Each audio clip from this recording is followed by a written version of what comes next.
নবীর প্রেমে আমার পাগল হইলে, আমার নবীজির প্রেমে দেওয়ানা হলে আল্লাহর প্রেম তো আর বাকি থাকে না।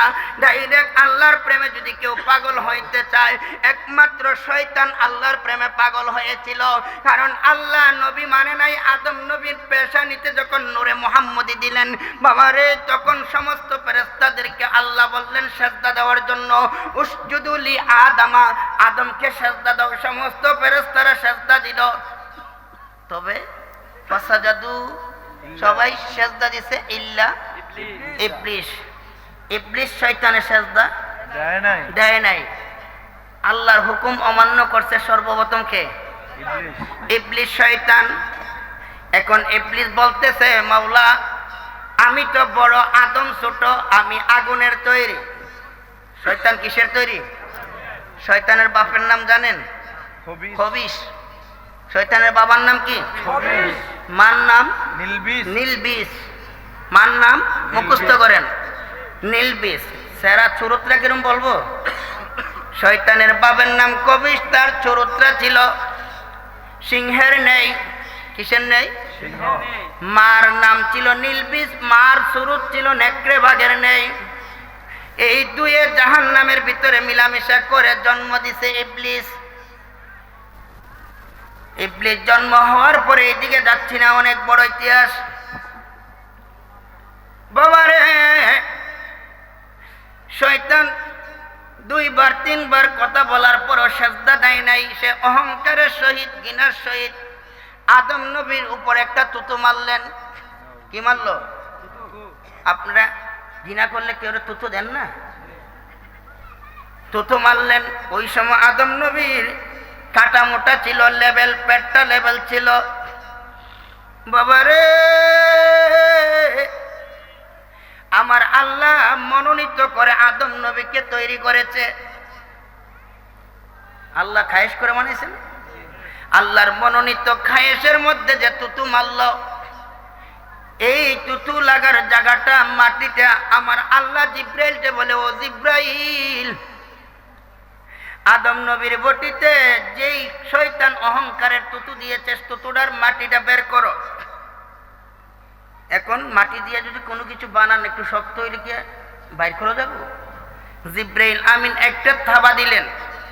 এই থাবার সাথে এইভাবে ঢুকে মাটিটাকে বাইর করে আনতে একটু কষ্ট, তখন মূর্ছা দিয়ে বাইর করলেন। দেখেন প্রত্যেকের নাভি একটু মুসরানি, নাভি মুসরাই আছে। আগামীকাল গোসলের সময় দেখেন ওয়াজের সাথে মিল আছে কিনা। বন্ধু, ওই মাটিটা পৃথক করার পরে ওই মাটি গুনগুন গুনগুন গুনগুনায়া কান্দে, আল্লাহ আমার জীবনটা তো ধন্য ছিল, তোমার মনোনীত আদমের বটিতে লাগাইলা, এখন শয়তানের তুতুর কারণে আমাকে বাইর করে ফেললা, আমার জীবনটা বরবাদ। আমি আদমের বটিতে আর লাগতে পারলাম না, মাওলা রে আমাকে একটা কিছু করো। আল্লাহ কয় জিব্রাইল ওই মাটি দিয়ে তুমি কুকুর বানাও। কি বানাইছো? কুকুর। খাবার দেন আর না দেন, কুকুর আপনার বাড়ি ছাড়ে না। আদমের গোলামি করে না? করে। এখন কুকুর বানাইতে বলছে, কুকুর বানাইছে। এখন কুকুর পাক না না পাক? ওয়াজ এখানে শেষ করতেছি। কুকুর পাক না না পাক? এখন আজকের মাহফিলে শুনেছি আপনারা বিরিয়ানি করতেছেন 10 ডেক 12 ডেক 15 ডেক যেটাই করেন। এখন কুকুর যদি প্রত্যেকটার মধ্যে একটু শ্বাস দেয়, এত টাকার গুরু। এখন তাড়াহুড়া করে যদি এই ডেকের বিরিয়ানি, ডেস্কির বিরিয়ানি গুলা ফেলে দেন, ফেলে দিয়ে আবার যদি এই ডেস্কিতে পাক করেন, তারপরে খাওয়া যাবে না।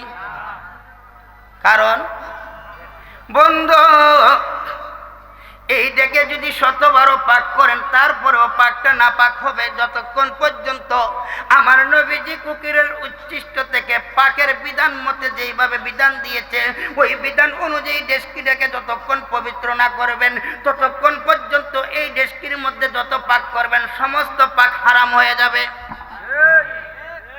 এটা তো একমত আপনারা? এখন প্রশ্ন হচ্ছে বিধান কি? মাটি দিয়ে কি দিয়ে?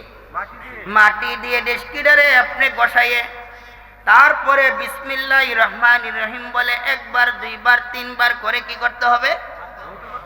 পবিত্র করে তারপরে পাক করলে ওই ডেস্কির পাক হালাল হবে। এখন কুকুরটা এত নাপাক কিভাবে হইল? কুকুরের যে মূল দাঁতটা ছিল আদম নবীর পেটের নাভির মাটির অংশ ছিল। এখন কুকুরের উপরে যখন ওই মাটির মধ্যে শয়তানের কি লাগলো? থুতু লাগলো। এই জন্য কুকুর নাপাক হয়ে গেছে আদম নবীর গোলামিতে।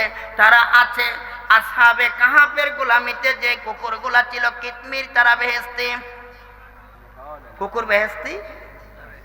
আসহাবে কাহাফের সাহাবাই কেরামরা কাহাফ নামক পাহাড়ে যারা আশ্রয় নিয়েছিল তাদেরকে জমিনের মধ্যে কুকুর ফাড়া দিছে, কাফেররা নিয়ে আসে, ওই কুকুরগুলা বেহেশতি। বাবা, কুকুর বেহেশতি। শয়তানের উচ্ছিষ্ট থাকার কারণে ওই কুকুরের উচ্ছিষ্টটা নাপাক হয়ে গেছে। এখন শয়তান যার সাথে বিরাজ করে রে, ওই ব্যক্তি যদিও আলেম, যদিও ইমাম সাহেব, যদিও মুফতি সাহেব, যদিও মুহাদ্দিস সাহেব, যদিও পীর সাহেব, তাহলে ওই পীর সাহেবের উচ্ছিষ্ট কুকুরের উচ্ছিষ্ট থেকে আরো খারাপ কিনা? কারণ শয়তান তো তার ভিতরে আছে। কুকুরে তো থুতু দিছে তার মূল দাঁত। এখন বলতেছিলাম বাবা, আলেম দুই প্রকার। আলেম কয় প্রকার? এক প্রকার আলেমকে আজকে দাওয়াত দিচ্ছেন, আপনারা সম্মান করবেন, হাদিয়া দিবেন, আমার নবীজি খুশি হবে। কারণ তাদেরকে বলা হয় নায়েবে নবী আলেম। আল উলামাউ ওয়ারাসাতুল আম্বিয়া, নায়েবে নবী আলেম। আরেক দল আলেম মিশকাত শরীফ বাবা কিতাবুল ঈমানে বাবুল ইলম অধ্যায়ের মধ্যে আমার নবীজি বলছে একদল আলেম আল্লাহর সৃষ্টি জগতে ফেরেশতার চাইতেও সম্মানিত, তারা হচ্ছে নায়েবে নবী। আরেক দল আলেম আল্লাহর সৃষ্টি জগতে কুকুরের চাইতেও নিকৃষ্ট, তারাও আলেম। ব্যাখ্যায় বলছে তারা হচ্ছে নায়েবে শয়তান। তারা কি? শয়তানের হুকমতে তারা চলে, নবীজির হুকমত বাদ দিয়ে। এই জন্য আমার বাবা ভাইয়েরা রে, আমি বলতেছিলাম এই যে জান্নাতের মধ্যে আপনারা যারা যাবেন, আপনারা নবীকে পাইতে হবে আগে। কাকে পাইতে হবে? নবীজিকে না পাইলে জান্নাতে যাওয়ার কোনো উপায় নাই। এখন আসুন, ইন্না আতাইনাকাল কাউসার। কাউসার শব্দটা বহু বচন, আকসার শব্দটা বহু বচন, কাসির শব্দটা বহু বচন, কেসার শব্দ বহু বচন। এখন আমরা যদি বলি ইন্না আতাইনাকাল কাসির, কোরআন হবে? ইন্না আতাইনাকাল আকসার, কোরআন হবে? ইন্না আতাইনাকাল কেসার, কোরআন হবে? ইন্না আতাইনাকাল কাউসার কেন ব্যবহার করলেন? শর্ট বুঝে নেন বাবারে। কাসির বহু বচন, কেসার বহু বচন, আকসার বহু বচন। আল্লাহ কাসির, কেসার, আকসার ব্যবহার না করে কেন আল্লাহ কাউসার ব্যবহার করেছেন? যত বহু বচন আছে সমস্ত বহু বচনের বহু বচন হইছে কাউসার। যত বহু বচন আছে সবচেয়ে বড় বহু বচন হইছে কাউসার। এই কাউসার শব্দের অর্থ আল্লামা সৈয়দ মাহমুদ আলুসি বাগদাদি রুহুল মানিতে তিনি লেখছেন হুয়া খায়রুল কাসির, হুয়া খায়রুল। যত মঙ্গল আদি আছে, যত কল্যাণ আদি আছে বাবা, দুজকটা কি মঙ্গলে পড়ে? দুজক মঙ্গলে পড়ে? দুজক কল্যাণে পড়ে? যদি বলেন না দুজক তো কল্যাণ হয়, তাহলে আপনারা দুজকে দেওয়া হোক, পড়বে? যত মঙ্গল আছে, যত কল্যাণ আছে, সমস্ত কল্যাণ আদি আমার নবীজিকে মালিক বানাইয়া দিছে। এই জন্য জান্নাত কি কল্যাণ, মঙ্গল নাও মঙ্গল, মঙ্গল। এই জন্য জান্নাতের মালিক আমার নবী, জান্নাতের মালিক।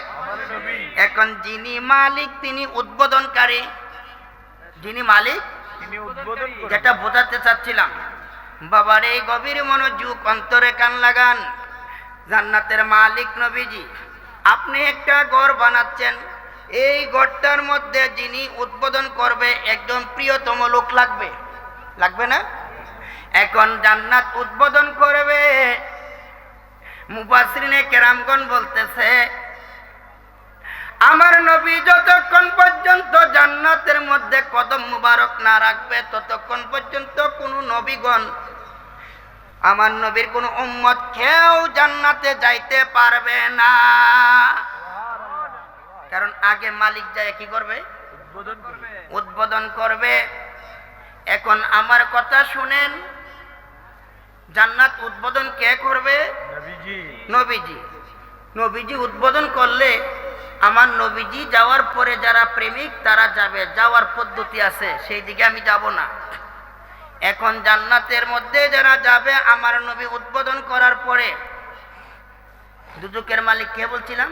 আল্লাহ। কে? জোরে বললেন। দুজকের মালিক আল্লাহ। এখন আসেন আমরা আল্লাহর কাছে যাই। ও আমার মাওলা, বুঝতে পারলাম নবীজি জান্নাতের মালিক। নবীজি উদ্বোধন করার পরে সবাই জান্নাতে যাবে। এখন দুজকের মালিক আপনি, এখন দুজক উদ্বোধন কে করবে আপনার কাছে জানতে চাই। দুজক উদ্বোধন, দুজক উদ্বোধনের আয়াত পড়ছি কোরআন থেকে, বুঝাইতে পারছি? দুজক উদ্বোধন কে করবে আমি জানতে চাই। এখন আল্লাহ মালিক হিসাবে যদি দুজক উদ্বোধন করে, আল্লাহ আগে দুজকে কি করতে হবে? যাইতে হবে। আল্লাহ যদি দুজকে যাই ৭২ দলে বলবো আমরার কোনো অসুবিধা নাই, কারণ আমরা তো আল্লাহ মানি। আমরা কি মানি? আল্লাহ মানি। আমি এক্সাম্পল স্বরূপ এই আলোচনার মধ্যে বলে থাকি, একজন এসআই একটা ডেঞ্জারাস আসামি ধরেছে, তার এক হাতে হ্যান্ডকাপের কড়া লাগাইলো, আরেকটা কড়া পুলিশের হাতে থাকে না, এই কড়াটা পুলিশের হাতে লাগাইলো, হাতে রাখলে যে কোনো সময় দৌড় দিতে পারে, হাতে লাগাই নিল। কিছু দূর যায় আর কেমন লাগে, তখন আসামি বলে আপনার যেমন আমার তো এমনই। কারণ এক কড়া যেমন আপনার হাতে আর এক কড়া আমার হাতে, আমার যেমন আপনার তো এরকমই। কথা বোঝাইতে পারছি না? আল্লাহ যদি দুজকে যাইয়া দুজক উদ্বোধন করে রে ভাইও, ৭২ দলের যদি জিজ্ঞাস করো দুজক কেমন লাগে, আল্লাহর যেমন আমরার তেমন। আল্লাহ দুজক উদ্বোধন করলে এমন বোঝা যাবে না? তাহলে কি দুজক আল্লাহ উদ্বোধন করতে পারে? আল্লাহ কি বলে দেখেন, আল্লাহ বলে আমি দুজকের মালিক, আমি দুজকের স্রষ্টা, কিন্তু আমি মালিক হয়েছি, কিন্তু দুজক উদ্বোধনে আমি নাই। দুজক উদ্বোধন হবে কাদেরকে দিয়ে দেখেন। আর যে কোনোকে ব্রিজ করেন আর ঘর করেন, সারা ঘরে কি আর উদ্বোধন হয়? যে কোনো এক জায়গা দিয়ে ঢুকে, এটা না উদ্বোধনটা যে হবে। 7টি দুজকের মধ্যে 7 নম্বর দুজকের নাম হচ্ছে হাবিয়া। এই হাবিয়া দুজকে যে আযাব আছে, 6 দুজকের আযাব গুলা যদি একত্রিত করা হয়, এই হাবিয়া দুজকের আযাবের সমান হবে না, হাবিয়া দুজকের আযাব আরো বেশি হবে। এই 7 দুজক আর হাবিয়া দুজকের আযাব একত্রিত করলে হাবিয়া দুজকের ভিতরে একটি গর্ত আছে, এই গর্তের নাম দুব্বুল খলদ। এই গর্তের মধ্যে যারা থাকবে তারা ওয়াইলুন, ভয়াবহ অবস্থা থাকবে, আফসুস করবে। ওয়াইলুন শব্দের অর্থ হচ্ছে আফসুস, হাই হতাশ করবে। সারাদিন নামাজ পড়লে, নামাজ পড়ার পরে যদি সন্ধ্যার সময় আপনার এই নামাজে যদি আপনার আগুনে পুরাইলে আফসুস করবেন না? করবেন না?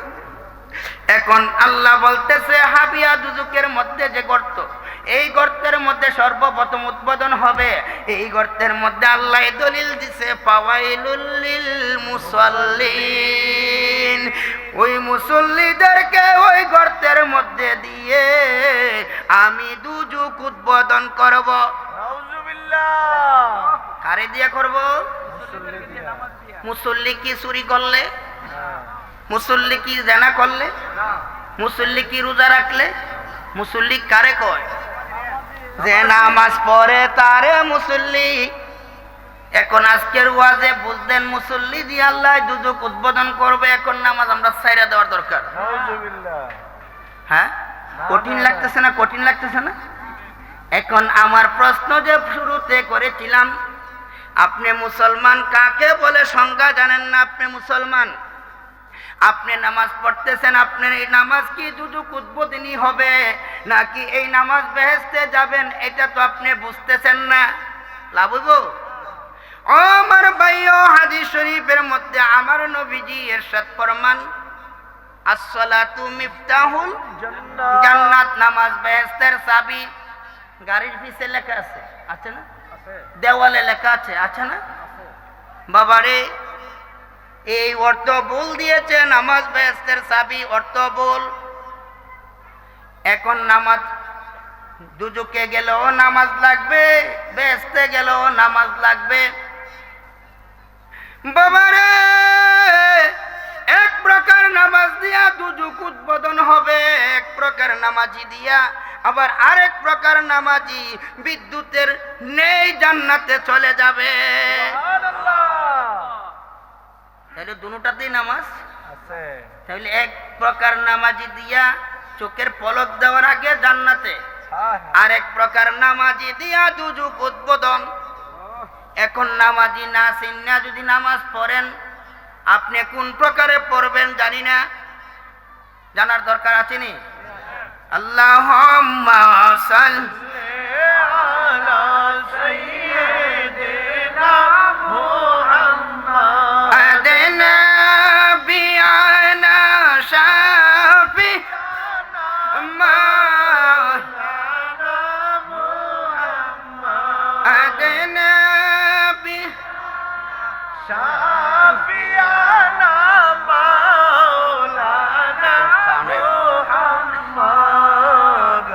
আল্লাহুম্মা সাল্লি আলা সাইয়্যিদিনা মুহাম্মাদ। বাবা, গভীর মনোযোগ, অন্তরে কান লাগান। এক প্রকার নামাজি দিয়া দুজক উদ্বোধন, আর এক প্রকার নামাজি চোখ পলক দেওয়ার আগেই জান্নাতে যাবে। এখন জান্নাতে যারা নামাজ কম পড়ে তারাও যাবে, তবে সেই চ্যাপ্টারে আমি যাব না, সময় খোলাবে না, 3-4 ঘন্টা লাগবে যদি বিস্তারিত আলোচনা যায়। গভীর মনোযোগ, হাদিস শরীফে বলছে আসসালাতু মিফতাহুল জান্নাত, নামাজ বেহেশতের চাবি। আমি অর্থটাকে ভুল বলছি। ও আমার সুন্নি বাবা ভাইয়েরা, এখানে যারা আছেন 5 ওয়াক্ত নামাজি কম, আমি মিথ্যা বলতেছি? 5 ওয়াক্ত নামাজ পড়েন না ব্যক্তি কম, তবে জুমার মধ্যে শুধু জুমার নামাজ পড়ে একটু বেশি। আবার কিছু আছে বছরিয়া নামাজ, বছরিয়া বুঝেননি? 2 ঈদে এটার কই বছরিয়া নামাজ। এমন ব্যক্তিত্ব এখানে আছে, আছে না? এখন আপনারা নামাজ বেহেশতের চাবি, আপনারা কি চাবি পাইবেন? বছরে 2 বার নামাজ পড়ে চাবি পাইবেন? সপ্তাহ জুম্মা একবার পড়ে চাবি পাইবেন? 5 ওয়াক্ত যারা পড়ে হেরারে কিছু বলা যায়? এখন 5 ওয়াক্ত নামাজ যারা পড়ে তাদেরকে আমরা প্রশ্ন করি, আপনারা আলেম উলামাদেরকে জিজ্ঞাসা করেন, হুজুর গো, নামাজ যে বেহেশতের চাবি, আমরা হাসরের মাঠে গেলে চাবিটা কোথায় পাবো? চাবি মানে কি? দুজক আর বেহেশত তালা থাকবে, ওই চাবি হইলে তালা খুলতে হবে। এখন চাবিটা কোথায় পাবেন? হুজুরদেরকে আপনারা জিজ্ঞাসা করছেন তো 5 ওয়াক্ত নামাজ পড়তেছেন, চাবি যাইয়া বিছাইবেন, হাসরের মধ্যে বিছাইবার জায়গা আছে?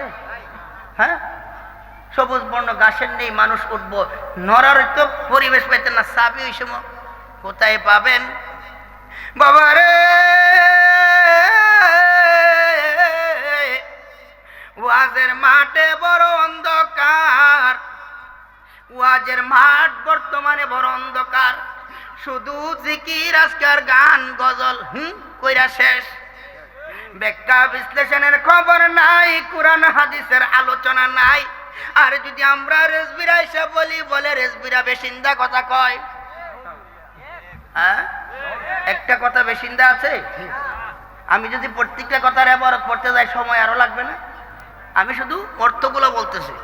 বাবা, এখন হাদিস তো সত্য, আসসালাতু মিফতাহুল জান্নাতি, হাদিস কেউ অস্বীকার করতে পারবে? হাদিস সত্য, যদি কেউ অস্বীকার করে তাহলে কাফের হবে। বাবারা, হাদিস যেহেতু সত্য, অর্থ আমি ভুল বলেছি। হাদিস সত্য, কোরআনের আয়াত সত্য, অর্থ নিয়ে আমরা আজকে ৭২ দলের অন্তর্ভুক্ত। কি নিয়ে? অর্থ নিয়ে আমরা ৭২ দলের অন্তর্ভুক্ত। আয়াত, আপনি যে কোরআন পড়তেছেন, আপনার ঘর থেকে কোরআন শরীফ আনেন, আমি এখন দেখাবো। আল্লাহর কোরআনে সূরাতুল বাকারার ২৬ নং আয়াত আল্লাহ পাক বলতেছে, ইউদিল্লু বিহি কাসীরা ওয়া ইয়াহদি বিহি কাসীরা। এই কোরআন পড়ে অধিকাংশ মানুষ হেদায়েত পাবে, আবার এই কোরআন পড়ে অধিকাংশ লোক পথভ্রষ্ট হবে। কোরআন এক। কোরআন কি? কোরআন আপনার ঘর থেকে আনেন, আমি বিজয়নগর থেকে কোরআন আনতে হবে না। আল্লাহ বলছে এই কোরআন শরীফ পড়ে অধিকাংশ লোক, অধিকাংশ কি একজন? হাজার কোটিও হতে পারে। অধিকাংশ লোক কি হবে? পথভ্রষ্ট, নষ্ট হয়ে যাবে। আবার এই কোরআন পড়ে অধিকাংশ লোক হেদায়েত পাবে। তাহলে বেশ কমটা কোথায়? আপনার মধ্যে তো অনেকে বলেন ওহাবি কি আর সুন্নি কি, নামাজ পড়ো, রোজা রাখো, হেরাও কোরআন পড়ে, আমরাও কোরআন পড়ি, কেন দলাদলি ফালাফালি? যে আমি বললাম তো এই কোরআন পড়ে অধিকাংশ লোক নষ্ট, আবার এই কোরআন পড়ে অধিকাংশ লোক। এই জন্যই তো আমরা এটি বুঝতে হবে। বাবা আসুন, হাদিস সত্য, বেদালটা কোথায়? আসসালাতু, হুজুর আসসালাতু আলিফটা সুয়াদরে গিয়া ধরছে। আসসালাত লিখতে গেলে সুয়াদরে ধরছে না? আসসালাতু, আসসালাতু তুয়াদের উপর একটা তাসদীদ, আসসালাতু মেরাজ না মিফতাহুল জান্নাত, নামাজ বেহেশতের চাবি। এখন এটা লেখার সময় আলিফ সুয়াদ দিলে হবে না, মধ্যে একটা লাম আছে। মধ্যে কি আছে? লাম আছে। আলিফ লাম সুয়াদ। এখন আমি পড়ি আসসালাতু, লাম আইছে? আলিফ লাম সুয়াদ, লিখতে গিয়ে আসছে লাম। আমি পড়েছি আসসালাত, লাম আসছে? আসে নাই। বাবা গ্রামার বুঝতে হবে। গ্রামার না বুঝলে কোরআনের তর্জমা সঠিক পাবেন না, হাদিসের তর্জমা সঠিক পাবেন না। বাবারে, এই লামটা লিখতে আসে, পড়তে আসে না। এই লামের নাম হচ্ছে লামে তাখসুসি। লামে, এই লামটা লিখতে আসে, পড়তে আসে না। আসসালাত এই নামের অর্থ হচ্ছে নামাজ একমাত্র ইমানদারের জন্য বেহেশতের চাবি।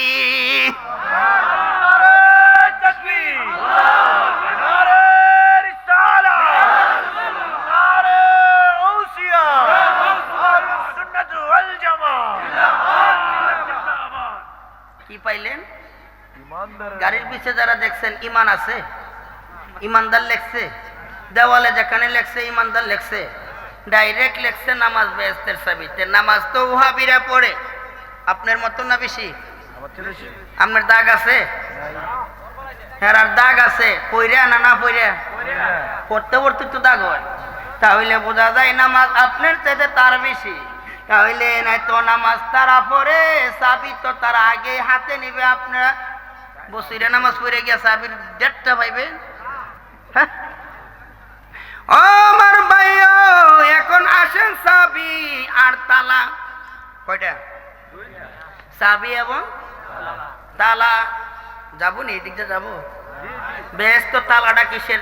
যাইনা গেলে তো গিয়ে খুলতে পারবেন। আর চাবিটা কই পাওয়া যাবে? চাবিটা যদি জায়গা বলে দিই, যাই আনতে পারবেন তো ইনশাআল্লাহ? আরে হাত তুলে বলেন না, ইনশাআল্লাহ বললে তো আল্লাহ ঢোল দিবে।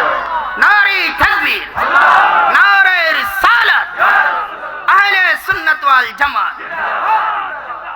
আরে খুলবে তালা, খুলবে রে দিয়া প্রেমের চাবি। কি বুঝলেন? কি বুঝলেন? বাবা 10 ঘন্টা যদি কথা বলা হয়, প্রেমের চাবির আলোচনা শেষ হবে।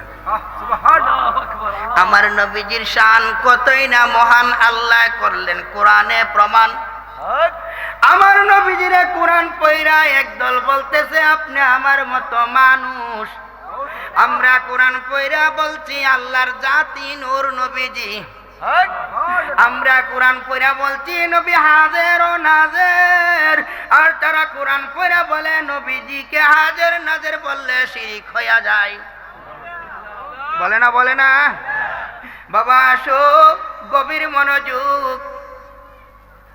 এখন সূর্য চিনেননি? সূর্য চন্দ্র কিসের সৃষ্টি? দুযুগ থেকে আগুন আইনা সূর্য বানাইলো, চন্দ্র বানাইলো। আশরাফুত তাফসিরিয়ানি তাফসিরে নাইমি 18 খণ্ড। এই তাফসিরের কিতাবের মধ্যে আল্লামা আহমদ ইয়ারকান নাইমি মুরাদাবাদী তিনি তাফসির করতেছেন, জাহান্নাম থেকে আগুন আইনা সূর্য বানাইলো, চন্দ্র বানাইলো। সূর্যের যেমন এখন একটা মুখ জমিনের দিকে আছে, তাও চতুর্থ আকাশ থেকে। এই জমিন থেকে প্রথম আকাশ শূন্যস্থান 500 বছরের রাস্তা। প্রথম আকাশের যে দবস বুঝেননি? এই যে কার্ডের এটা 5টা, এটা কয় দবস। আকাশ তো এটা এমন একটা দবজ আছে, এই দবজের এই মাথা থেকে এই মাথা পর্যন্ত 500 বছরের রাস্তা। আবার শূন্যস্থান 500 বছরের রাস্তা। আবার দ্বিতীয় আকাশের দবজ 500 বছরের রাস্তা। সূর্য হচ্ছে কোথায়? চতুর্থ আকাশে। সূর্যের মুখ হচ্ছে 12টা। একটা মুখ জমিনের দিকে দুপুর বেলা থাকা যায় না, একটা মুখ। আর হাসরের মাঠে আসবে কতটুক? অর্ধ হাত উপরে। সেখানে মুখ থাকবে কটা? নিচের দিকে 12টা মুখে নিচের দিকে থাকবে। মাথার মজক পচা ডাবের পানির মতো বক বক বক বক বক বক করে গলে নাকে কানে চোখে দিয়া পড়তে থাকবে। হাসরের মাঠটা তামার পাতের নেই, গরম তুপ্তপ্ত, আপনি পায়ে টসা মোজা পড়তে পারবেন না, বস্ত্রহীন অবস্থায় দাঁড়াবেন। এই কঠিন হাসরের মাঠে একমাত্র পরিত্রাণ যারা পাবে তারা হচ্ছে আমার নবীর আশিকের দল। কোন সুবহানাল্লাহ। আমার নবী রহমতের সামিয়ানা যখন বিছাইয়া দিবে, এই 12 মুখের সূর্যের কিরণে একটু গরমের হিট লাগবে, শরীর গরম হবে। শরীর গরম হবে, তবে গরম হইলে কি হয়? পানির পিপাস হয়। পানির পিপাস না হইলে হাউজে কাউসারের পানি খাইবেন কিভাবে? এটা ওইদিকে আরেক লাইন। বাবা, প্রেমের আলোচনা যদি শুরু করি, এখন থেকে যদি 2-4 রাত প্রেমের আলোচনা করি, বাবা প্রেমিকের কোয়ালিটি আছে। এখন আমি বলতেছিলাম বাবারে, লোহা তামা পিতল দস্তা, মুসলিম শরীফের হাদিস। লোহা তামা পিতল দস্তা দুজকের আগুন থেকে, দুজক থেকে লোহা আইনা জিব্রাইলে একটা ইশ বানাইছিল, আর একটা সেনা, আর একটা বিরান্দানি। বিরান্দানি বুঝেননি? টাক্কা কই আপনারা? টাক্কা বোঝেন? ওই লোহার একটা তাওয়া, ইস মানে কি আদম আলাইহিস সালাম হাল চাষ করতো। আরেকটা সেনা মানে কি বাঁচতে হবে না? আরেকটা ওই যে গম আটা খোলাই দেওয়ার জন্য তাওয়া, আরেকটা বিরান্দানি। এই দুযুগ থেকে লোহা আইনা জিব্রাইলে এই জিনিসগুলা বানাইছে। এই জন্য লোহা তামা পিতল দস্তা মুসলমানের জন্য ব্যবহার হারাম। কি ব্যবহার? আগুনে ব্যবহার না দেহ? দেহের মধ্যে ব্যবহার হারাম। ওই দিকেও যাচ্ছি না। এখন দুযুগ থেকে যদি লোহা আইনা, যদি লোহা বানাইয়া থাকে, আগুন আইনা। এখন আপনার কাছে জানতে চাই, জান্নাতে যে তালা লাগাইছে, তালাটা কিসের? সূর্যের আলোও জান্নাতে নাই, চন্দ্রের আলোও জান্নাতে নাই। সূর্যের আলো জান্নাতে নাই, চন্দ্রের আলো জান্নাতে নাই। এখন আপনি বুঝেন, জান্নাতের হুর হুর মানে জাররা পরিমাণ তথ্য যদি জমিনের মধ্যে দেয়, তাহলে সূর্যের আলো বিলীন, চন্দ্রের আলো বিলীন হয়ে যাবে। এখন জান্নাতের আলোটা কোথায় থেকে আসছে? খাতুনে জান্নাত মা ফাতেমাতুজ জোহরা রাদিয়াল্লাহু তাআলা আনহা, তিনার মুখের হাসির দ্বারা জান্নাত আলোকিত হইয়া রইছে। চন্দ্রের আলো জান্নাতে নাই, সূর্যের আলো জান্নাতে নাই, কারণ জান্নাতের দুজক থেকে যেই জিনিস সৃষ্টি এই জিনিসের আলো জান্নাতে যাইতে পারে না।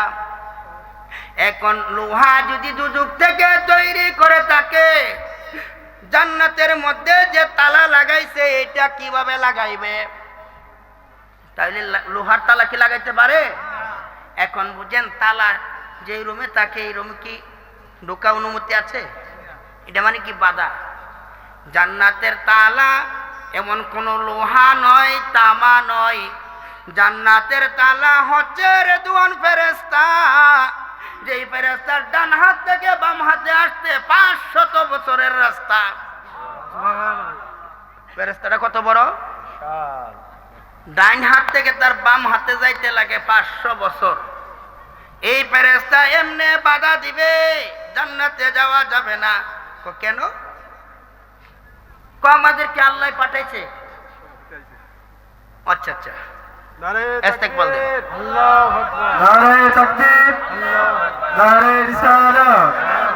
সভাপতি সাহেবের আগমন, সভাপতি সাহেবের আগমন, আল্লাহ সজিবার সাহেবের আগমন, প্রধান অতিথি সাহেবের আগমন, হাফেজ আমির হোসেন রায়পুরি সাহেব আমাদের মধ্যে উপস্থিত হয়েছেন।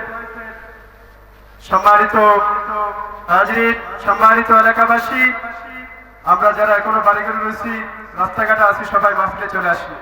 আমাদের মাহফিলের মধ্যকার সভাপতি সাহেব তাশরিফ আনছেন এবং প্রধান অতিথি সাহেবও তাশরিফ আনছেন। সালাতুনিয়া রাসূলুল্লাহ আলাইকুম সালাম, ইয়া হাবিবাল্লাহ আলাইকুম। আমার মোটামুটি প্রায় 1 ঘন্টা হয়ে গেছে। সময় দিয়েছিল আমাকে 1.5 ঘন্টার ভিতরে আমি শেষ করে ফেলব। বাবা, গভীর মনোযোগ, অন্তরের কান লাগান। রেদওয়ান ফেরেশতা, বেহেশতের তালাটা কেডা? রেদওয়ান ফেরেশতা। ওই ফেরেশতা বাধা দিবে, আপনি বেহেশতে যাইতে পারবেন না। বেহেশতে যাইতে পারবো না? আমাকে তো বেহেশতে যাওয়ার জন্য বলেছে। কে বলেছে? আল্লাহ বলেছে। আল্লাহ বললে হবে না।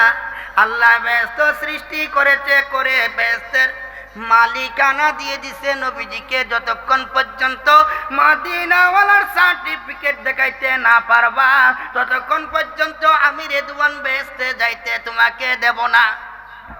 কার সার্টিফিকেট?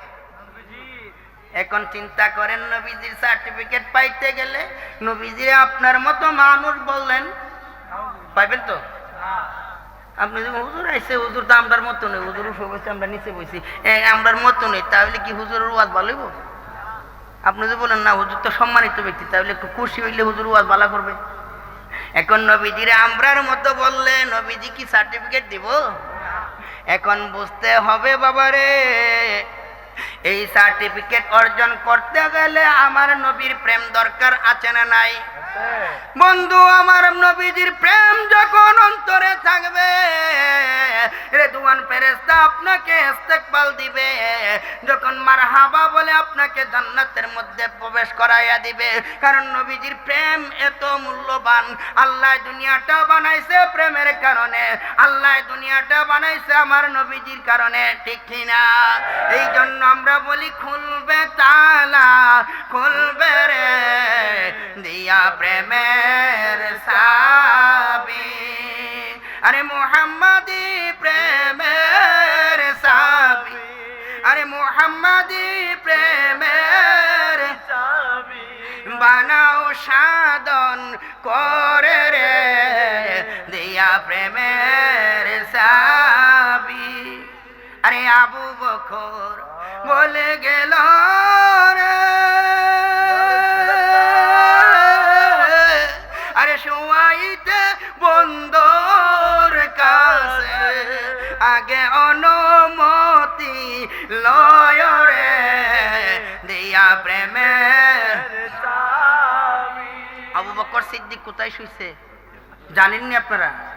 কোথায় শুইছে? নবীজির রওজা মুবারকে, নবীজির পাশে।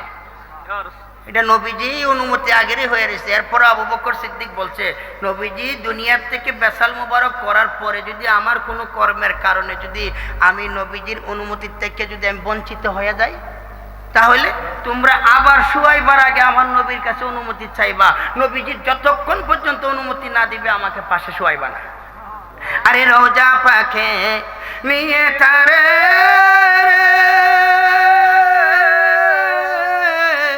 আরে সালাম জানাই পাকে দরবার। ওই যে অনুমতি নেওয়ার জন্য, অনুমতি কিভাবে নিব? নবীজিকে সালাম জানাই। আরে রোজা পাখে নিয়ে তারে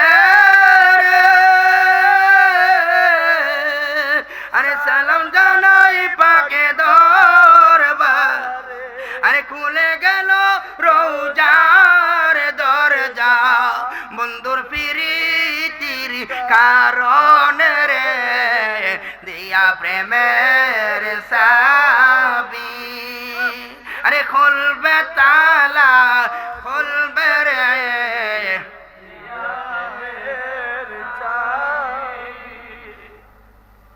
বুঝতে পারছেন? তালা কিভাবে খুলবো বুঝতে পারছেন? তাহলে আপনি নামাজ পড়তে গেলে ওই নামাজটা হবে আমার নবীজির প্রেমের নামাজ।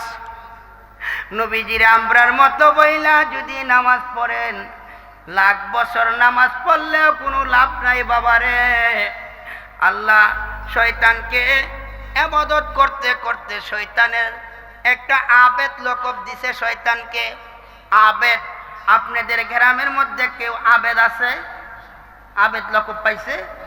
শয়তান আবেদ, শয়তান মুকাররম, শয়তান মুআজ্জাম।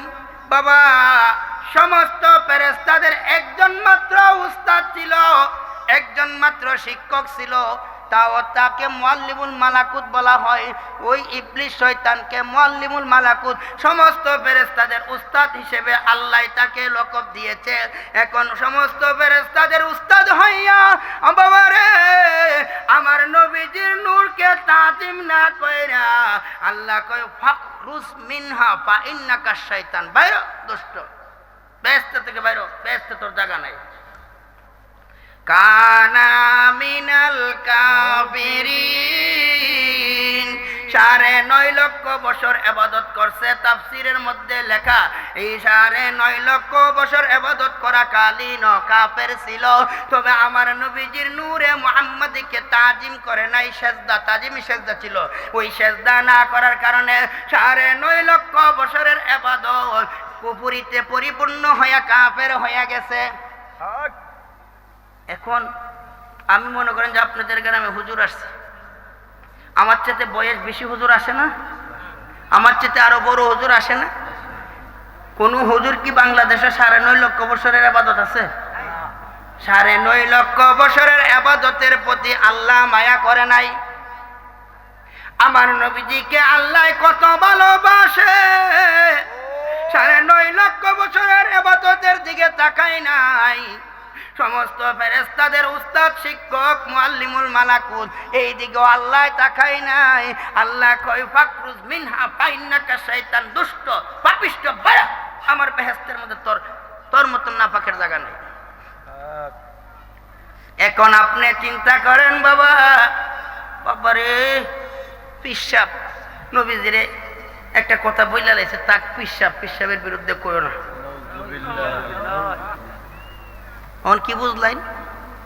তাক আলেম সাহেব একটা কথা বইলা লাইছে, ওনার বিরুদ্ধে বইল না। এখন কি আলেম কি নবীজির দুশ্মনী করলে আলেম হয়?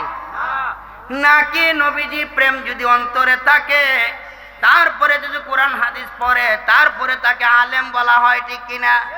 বাবা, তোমার মতন আমার মতন আলেম ওয়াহাবিদের মধ্যে বহুত আছে, তাদেরকে আলেম বলে না। তারা কোরআন হাদিস আমরা চাইতে বেশি পড়ে। দেওবন্দ পাশ করে আসে না তারা? দাওরা পাশ করে না? তে সুন্নিরার চাইতে বেশি তারা কিতাব পড়ে না? তাদেরকে আলেম বলবেন কেন? নবীজির দুশ্মন। এই দুশ্মনী যদি আপনার মধ্যে থাকে, আমার মধ্যে থাকে, তাহলে আমাদেরকে কি আলেম বলতে পারেন? তাহলে কেমন ভাবে দুশ্মনী? আজকে যে আমরা ওয়াজে বসছি, ওয়াজে বসি নাই, এই ওয়াজ কোথায় থেকে পাইছেন? আপনারা মুসলমান, মুসলমান কাকে বলে? বাবারে নামাজ পড়লে মুসলমান ন, বাবা রোজা রাখলে মুসলমান না। নামাজ তো আইছে নবীজি মেরাজ শরীফে যাওয়ার পরে 53 বছর শরীয়তের বয়স মুবারকে নবীজি মেরাজ শরীফ থেকে নামাজ আনছে। এর আগ পর্যন্ত 52 বছর নামাজ ছিল না, রোজা ছিল না। বাবার এই 52 বছরের সাহাবীরা যারা নবীজির প্রতি ঈমান আনছে, তারা নামাজ নাই, রোজা নাই, তারা কি বেহেশতি না দুজখী? হ্যাঁ, নামাজ তো নাই, নামাজ পড়ে নাই, রোজা রাখে নাই, এখন ঈমান আনছে। তা আপনিও ঈমান আনছেন। এখন প্রশ্ন, নামাজ না পড়লে যদি দুজকে যায়, ওই দিন এক মৌলবী ওয়াজ করতেছে, মান তারাকা সালাতান মুতাআম্মিদান ফাকাত কাফারা, বলতেছে আমাদের ওই চান্দোরা যেতে ডাক বাংলার মাঠটা আছে না, এখানে ওয়াজ করতেছে। ওই যে সেনজিরার মানে শ্রমিকরা ওয়াজ করাইছে, তখন ওয়াজ করতেছে। তখন আমি তাদেরকে বললাম, ভাই আপনারা আজকে নামাজ পড়ছেন?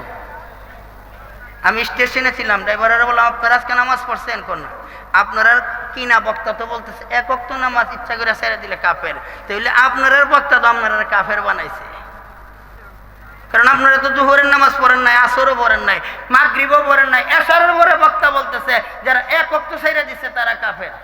তাহলে আপনারা তো 4 ওয়াক্ত আজকেই ছাড়ছেন, চতুর্থ কাফের হয়ে গেছেন। আরে বাবারে, এটা আসলে তো খেয়াল করিনি, এই কথা বলছে বক্তা, আরে এখন বলছে। তো এরে নামাজ যদি এক ওয়াক্ত ছাইরা দিলে কাফের হয়, তারা কি ছাড়ে না? রাস্তার মধ্যে মিলাদুন নবীর বিরুদ্ধে মিছিল নিয়ে আসতে পারবে না, রাস্তায় বসে থাকে, নামাজে যায় না, ওই সময় কি তারা কাফের হয় না? হ্যাঁ, মিলাদুন নবী বাধা দেওয়ার জন্য রাস্তায় বসা থাকে, জোহরের সময় নামাজ পড়তেও যায় না, তখন তারা কাফের হয় না? বাবারে, নামাজ ছেড়ে দিলে কাফের না, নামাজ ছেড়ে দিলে গুনাহগার। মান তারাকা সালাতান মুতাআম্মিদান ফাকাত কাফারা, সেই ব্যক্তি নামাজ ইচ্ছা করে ছেড়ে দিল, সেই ব্যক্তি গুনাহ করলো, কবিরা গুনাহ হইল। তবে যদি নামাজকে মুতাআম্মিদান শব্দের অর্থ হচ্ছে ইনকার, তুচ্ছ তাচুল্য, নামাজকে যদি কেউ ঘৃণা করে, নামাজকে যদি তুচ্ছ করে, তাচুল্য করে, ইনকার করে, তাহলে কাফের হয়ে যাবে। এখন অর্থ বুঝে না, কোথায় আগরতলা, কোথায় উগারতলা, অল্প বিদ্যা ভয়ঙ্করী। জুতাকে বলে আলমারি, জীবনে দেখে নাই আলমারি, জুতার কারা দেখে বলে এটাই নাকি আলমারি। কোথায় আগরতলা আর কোথায় উগারতলা, তলায় তলায় মিল, চলবো? এখন আমি বলতেছিলাম, বাবা নামাজ লাগবে। ওই সময় নামাজ ছিল না, আল্লাহ জানে। নামাজ দিলে কে পড়তো, কে না পড়তো আল্লাহ জানে, জানতো কিনা? আল্লাহর জানা অনুযায়ী হাসরের মাঠে আল্লাহ ফয়সালা করবে। নামাজ দিলে আপনি পড়তেন কিনা আল্লাহর জানা অনুযায়ী বিচার হবে। এখন নামাজ দিছে, আল্লাহর জানা অনুযায়ী বিচার হবে না। আপনি ইমানি নামাজ পড়ছেন আর না পড়ছেন, আপনার হিসাব অনুযায়ী হবে, আপনার হিসাব অনুযায়ী। তাহলে ইমানি নামাজ কি আগে আকীদা ঠিক করতে হবে, আগে আকীদা। লাইসাল বিররা আন তুওয়াল্লু বুজুহাকুম কিবলাল মাশরিকি ওয়াল মাগরিবি ওয়ালাকিন্নাল বিররা মান আমানা বিল্লাহ। আল্লাহ বলে পূর্ব দিকে ফিরে নামাজ পড়ো, পশ্চিম দিকে ফিরে নামাজ পড়ো, নামাজের মধ্যে সওয়াব নাই। ওয়ালাকিন্নাল বিররা, হ্যাঁ সওয়াব আছে, মান আমানা বিল্লাহ, ঈমানের উপরে সওয়াব আছে। যেই ব্যক্তি আগে ঈমান আনছে, তারপরে নামাজ পড়ছে, 1 ওয়াক্ত নামাজে 10 ওয়াক্ত নামাজের সওয়াব তার আমল নামাই, 5 ওয়াক্ত নামাজে 50 ওয়াক্ত নামাজের সওয়াব, আগে যদি ঈমান আনে থাকেন। এখন ঈমান আনবেন কিসের উপরে? নবীজির হুকুম আহকামের উপরে। শুধু ঈমান আনলে চলবে, মানতে হবে না। এখন আমি বলছিলাম, ওয়াজ কোথায় পাইলেন? যাক্কির ফা ইন্না যিকরা তানফাউল মুমিনিন। আল্লাহ বলে, বন্ধু আপনি ওয়াজ করেন, ওয়াজ নসিহতের দ্বারা ঈমানদারের ঈমান মজবুত হবে। ঈমানদারের ঈমান মজবুত হবে। আজকে ওয়াজ করতেছেন না, ঈমানদারের ঈমান মজবুত হবে, বেঈমানের ঈমান মজবুত হবে না। এখন আমার কথা হচ্ছে, বাবা ঈমানদারের ঈমান মজবুত হবে, আলোচনা কোথায় থেকে পাইছেন? নবীজির উপরে আল্লাহ বলছে আলোচনা করেন, ওয়াজ করেন, নসিহত করেন। এখন নবীজি নসিহত করেছে সাহাবাই কেরামদেরকে, সাহাবাই কেরাম শিখছে, শিক্ষা সাহাবাই কেরামরা আলেম হয়েছে, সাহাবাই কেরামরা ওয়াজ নসিহত করছে, তাবিঈনগণ শুনছে, শিখছে, আলেম হয়েছে, তাবিঈনগণ ওয়াজ করছে, তাবিঈনগণ শুনছে, শিখছে, আলেম হয়েছে। বাবা এখন আপনাদের কাছে আমি জানতে চাই, সুন্নি শব্দের অর্থ অনুসারী, উম্মত শব্দের অর্থ অনুসারী, কার অনুসারী? হাদিস শরীফ, মা আনা আলাইহি ওয়া আসহাবি, যারা আমি নবী এবং আমার সাহাবায়ে কেরামের মতে পথে তারা হবে বেহেশতি। কার মতে? নবীজির মতে, সাহাবায়ে কেরামের মতে যারা থাকবে তারা হচ্ছে মুসলমান, তারা বেহেশতি। আর তাদেরকে বলা হয় সুন্নি। কাদেরকে? যারা নবীজি এবং সাহাবায়ে কেরামের মতে পথে তারা হচ্ছে। এই জন্য সুন্নি শব্দের অর্থ হচ্ছে অনুসারী। কার অনুসারী? নবীজির এবং সাহাবায়ে কেরামের। এখন আমার প্রশ্ন, আমি বলেছি ওয়াজের মাঠ অন্ধকার, বলছি না? এখন আমার প্রশ্ন, নবীজি ওয়াজ করেছেন, আল্লাহ বলেছে, সাহাবায়ে কেরাম শিখেছে, ওয়াজ করেছে, নবীজি থেকে শিখেছে। সাহাবায়ে কেরাম বিভিন্ন সাহাবীদের বাড়িতে দাওয়াত রাখছে, ওয়াজ করেছে, নসিহত করেছে। এখন বলেন, সাহাবীদেরকে দাওয়াত দিতে গেলে সাহাবায়ে কেরাম, কোন সাহাবী যদি এরকম বলে তাকে, আমাকে কত দিবা তোমার বাড়িতে ওয়াজে গেলে? বুঝেন না? কত? আপনারা তো রামেশ্বর আমার আনতে গেলে আমি জিজ্ঞাসা করি কত দিবেন, আমি জিজ্ঞাসা করলাম কত দিবেন। তো এই কত দিবেন কথাটা তো নবীজির সাহাবায়ে কেরামের মধ্যে থাকতে হবে, তাইলে না আমি সুন্নি। হ্যাঁ, সুন্নি মাহফিলে আইসা ওয়াজ করলে সুন্নি হয় না। সুন্নি হইতে গেলে নবীজির গোলামি থাকতে হবে, সাহাবায়ে কেরামের আকীদার সাথে তোমার আকীদার মিল থাকতে হবে, তখন তুমি সুন্নি। এখন বলেন রে, এখন তুমি যে কন্টাক্ট করো আমাকে 50,000 দিতে হবে, তুমি যে কন্টাক্ট করো আমাকে 30,000 দিতে হবে, তুমি যে কন্টাক্ট করো আমাকে 1 লক্ষ টাকা দিতে হবে, কারণ আমি ডিমান্ড ওলা হুজুর। সাহাবায়ে কেরাম থেকে ডিমান্ড কি তোমার বেশি? সাহাবায়ে কেরাম থেকে ডিমান্ড তোমার বেশি?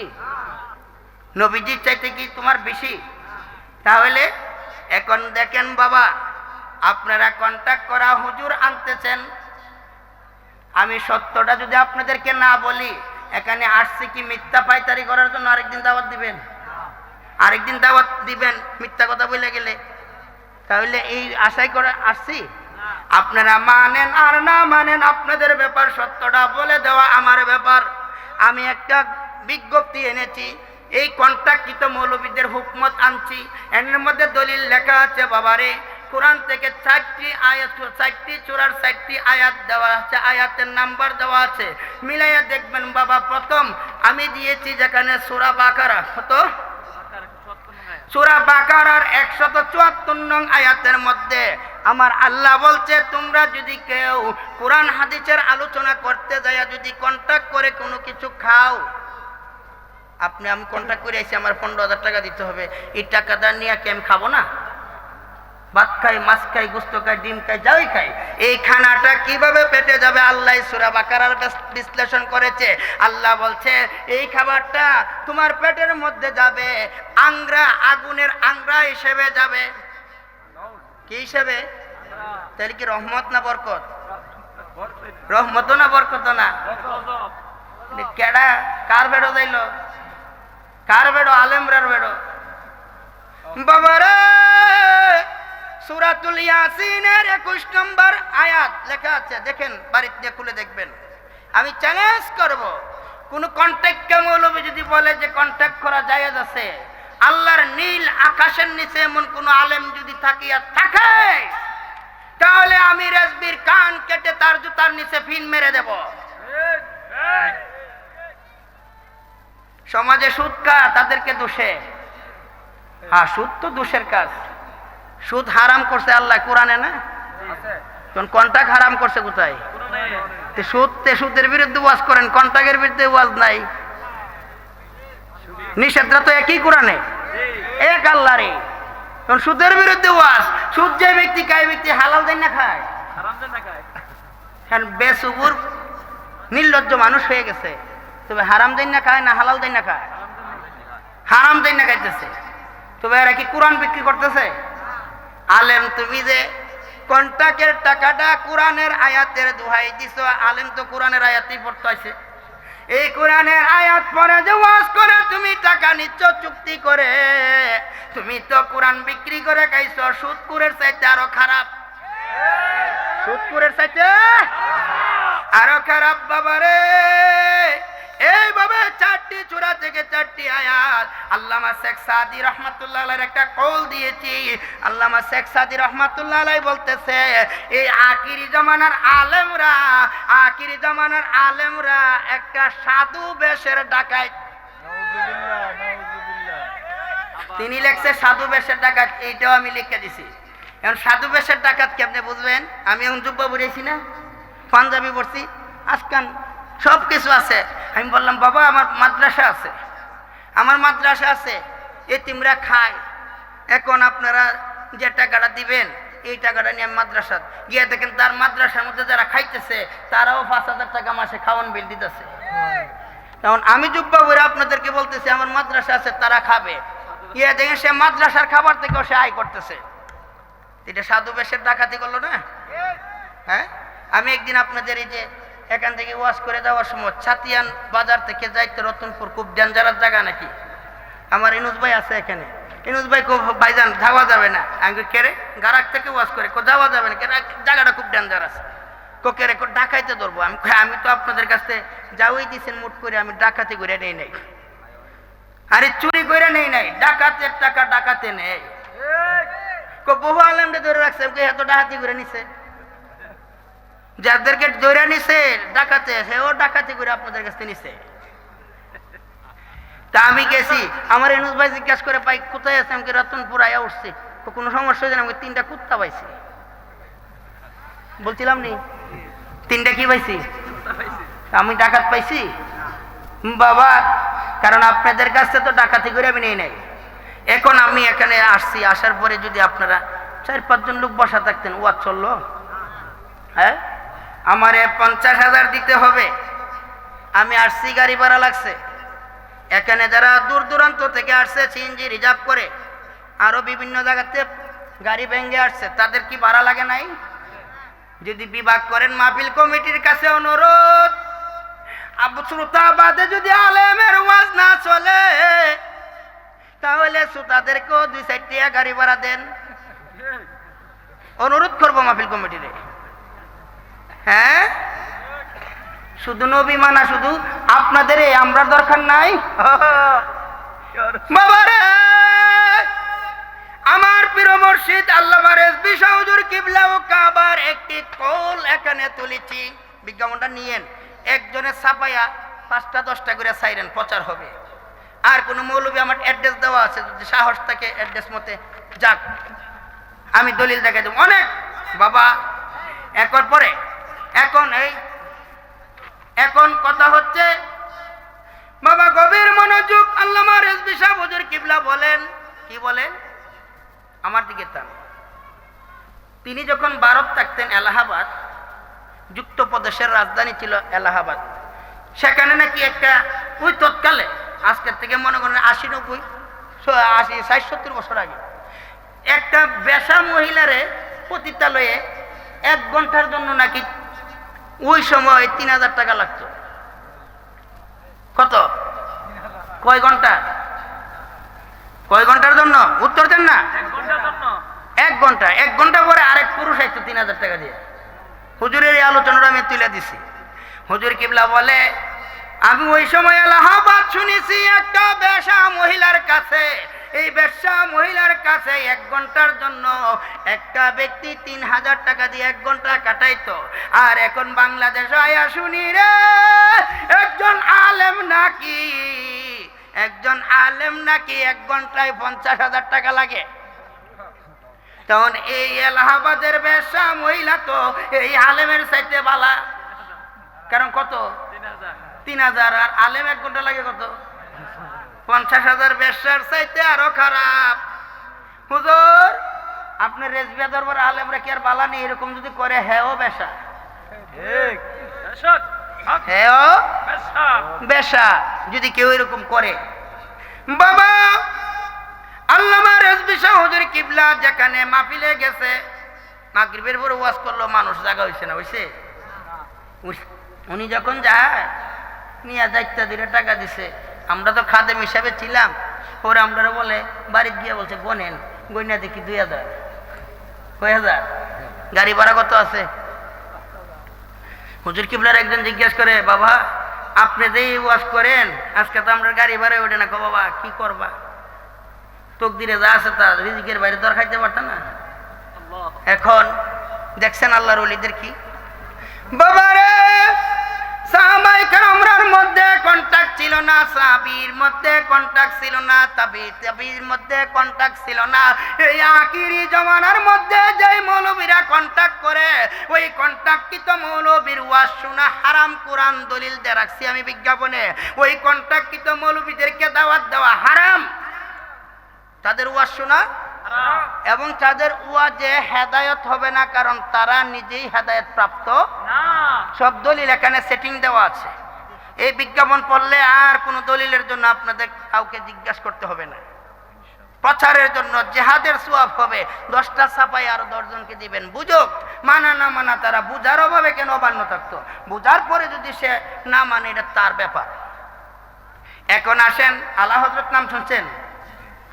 ভারতের আলা হযরত ইমাম আহমদ রাজা ফাজিল বেরলভী কদ্দাসা সিররুল আজিজ, তিনি বলছে जिक्र इलाही के बाद और कुरान तलावत के बाद उजरत लेना देना दोनों हराम है। এখন আপনারাও একটু সাইরা যায় না, দইরা যায়। শেষ দলিলে আপনারাও একটু কইতেছে জিক্র ইলাহি, আল্লাহর আলোচনা, নবীজির আলোচনা সম্মান করার পরে, কোরআন তেলাওয়াতের পরে যদি উজরত মানে কি প্রতিদান 10 টাকা দিতে হবে, যখন মলামলি করবেন তখন এটা প্রতিদান হবে। এই যদি কন্টাক্ট করে তখন এটা লউইনা দেউইনা দুনি হারাম করলো।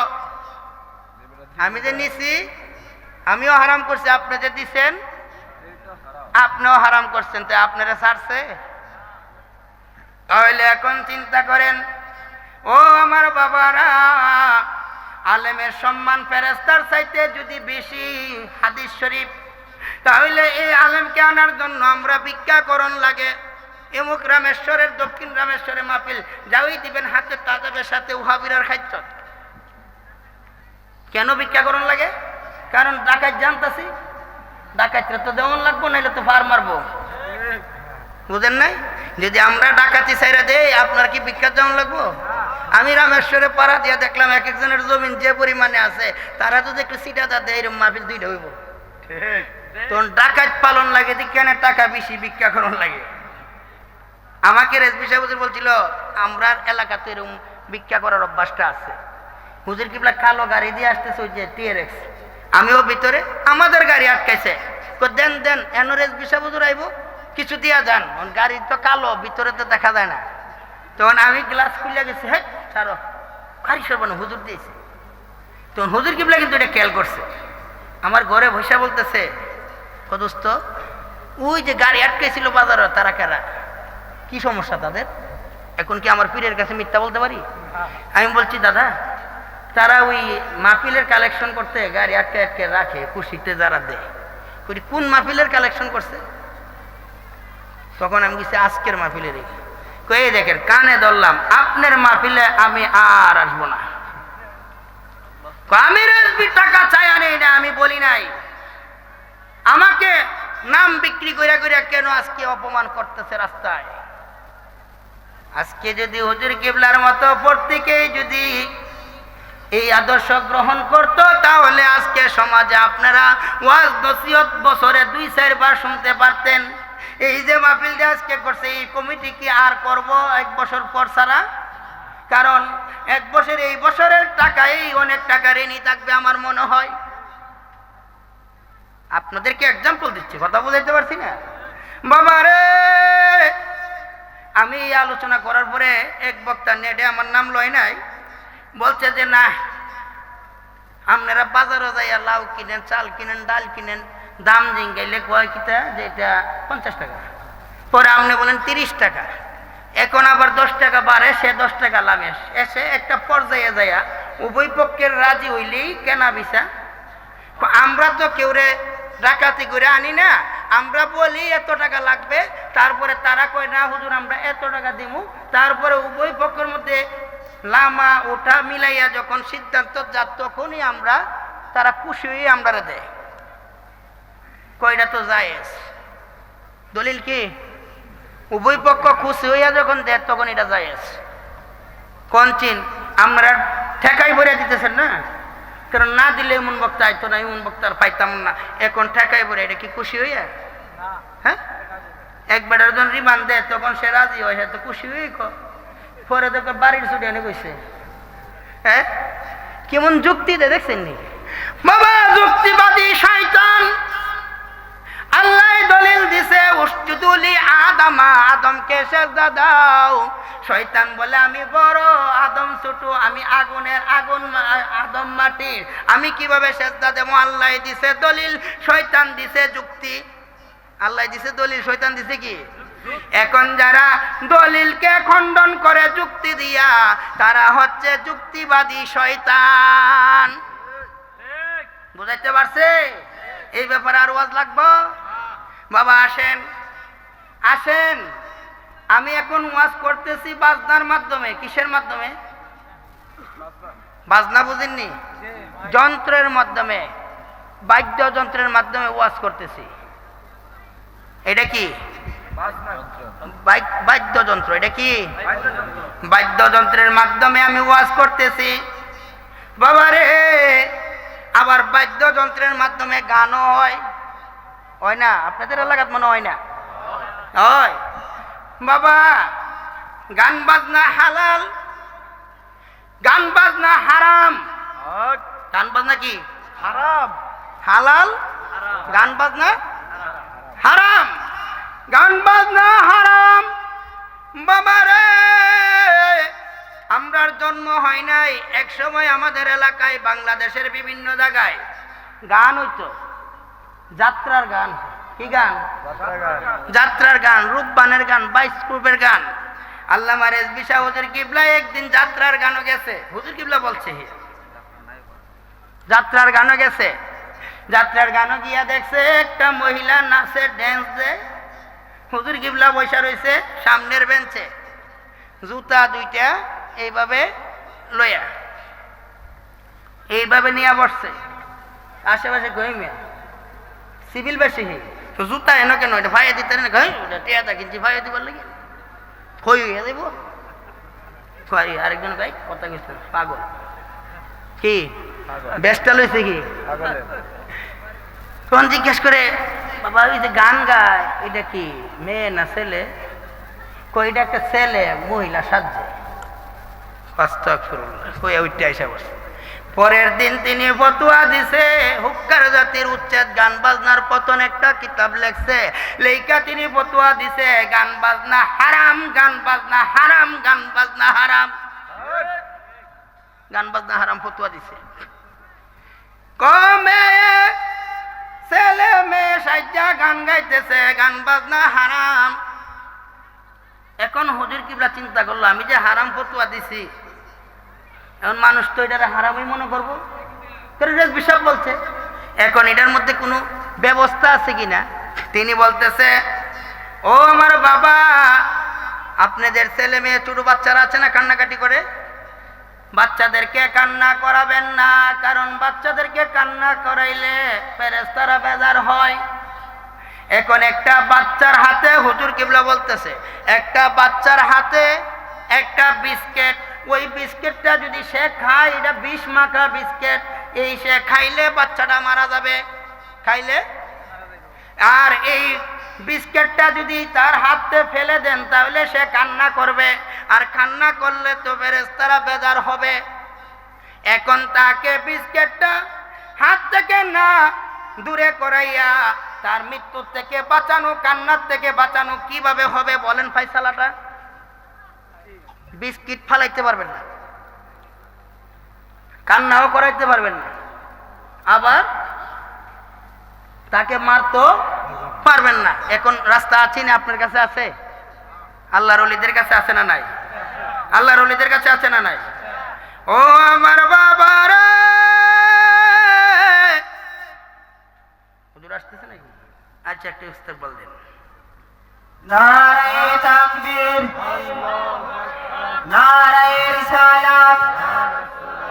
প্রধান অতিথি সাহেবের আগমন রামেশ্বরের পক্ষ থেকে, রামেশ্বরের পক্ষ থেকে নারায়ে তাকবীর।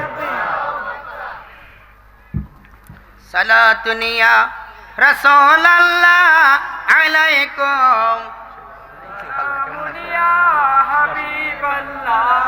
আলাইকুম সালাতুন ইয়া, পড়েন না একটু জবান দিয়ে পড়েন। আলাইকুম সালাম হাবিবাল্লাহ, আলাইকুম। বাবা আমি শেষ করে দিচ্ছি, 1-2 মিনিট। কথাটা কি ছিল? বাচ্চাটাকে কান্নার থেকেও বাঁচাইতে হবে এবং বাচ্চাটাকে মৃত্যু থেকেও বাঁচাইতে হবে। এই লাইনটা কি আপনারা দিতে পারবেন না? আল্লাহর ওলিরা দিবে। আল্লামা রেজভী হুজুর কিবলা বলতেছে, বাবা রে, যখন দেখলাম রে বাংলার জমিনে যাত্রা বাইস্কুপের গান, রব্বানের গান চলে, এটা কি বিষ না? এটা কি বিষ না? আপনার আমল বন্দেগী বরবাদ করে ফেলবে, আপনার ইমানের উপরে আঘাত আসবে। এখন আপনাকে ইমান থেকেও বাঁচাইতে হবে, ওই আমল নষ্ট, ইমান নষ্ট থেকেও বাঁচাইতে হবে। আবার এই গানটা যদি হঠাৎ করে আপনারা হারাম বলেন, তাহলে তারা আপনাকে মারামারি করবে, তখন তাদেরকে মারামারির থেকেও বাঁচাইতে হবে। তখন হুজুর কিবলা বলছে, বাবা ওই বাচ্চাটা যতক্ষণ পর্যন্ত বিস্কেটটা হাতে থাকবে ততক্ষণ তাকে কথাবার্তার মাধ্যমে কথা বলেন, সেজন্য বিস্কেটটা না খায়। আরেকজন ব্যক্তিরে বলেন আরেকটা বিস্কেট